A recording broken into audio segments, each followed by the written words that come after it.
sa bahay ni Lola. Maliit lang ang bahay niya, apartment lang. Pero, lahat plancha. Kaya yun, mahirap din sa kanya. Ang tagal na yun dito. Since 2003. 2003.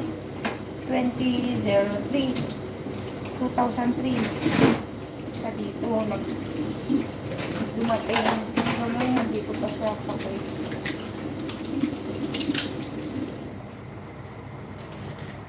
Isang amo lang din yun, ha? Kapatid lang amo ko. Naawa ako sa kanya kasi nung ito na yung niluluto ko, guys. Papakita ko sa inyo. Mag-storytelling tayo.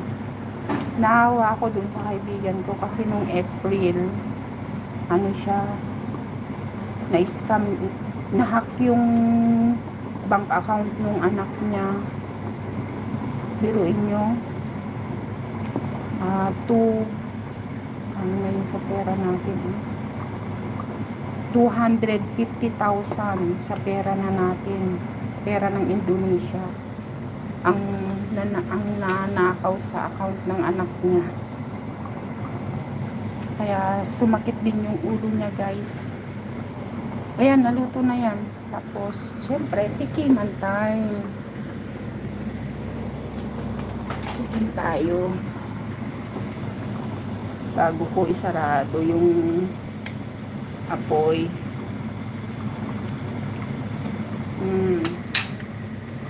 Lang ng alat. Dagdagan natin.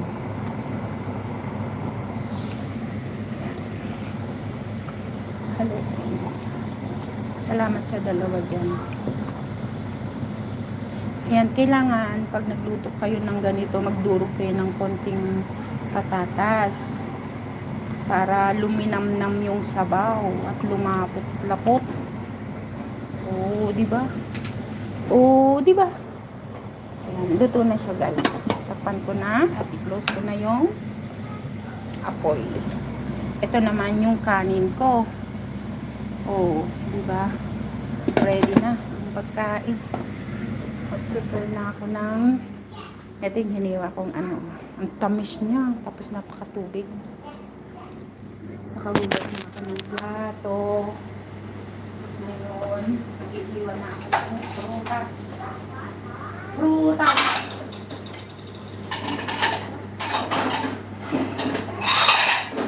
Ayan si Alata. Ano-ano lang din. Paikot-ikot lang din si Alata. Mag-iiwa na tayo ng prutas.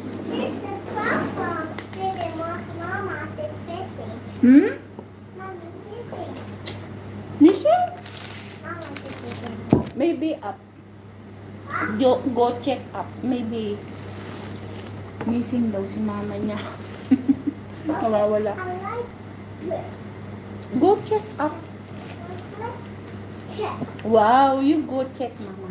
Say hi for them. Yala. Say hi. Come here. Come here. Hi. Hi. Oh, di ba naka-glasses siya kahit nasa bahay. Yala, go. Go find mama. Okay, mama. Yala, go find mama.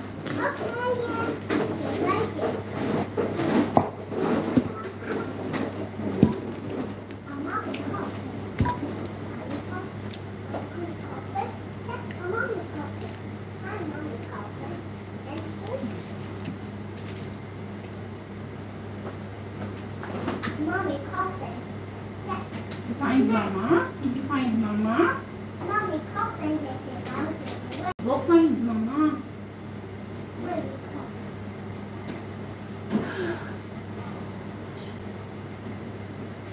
Here's the mommy coffin. Come on, get the cup. Yala, go. Go get it.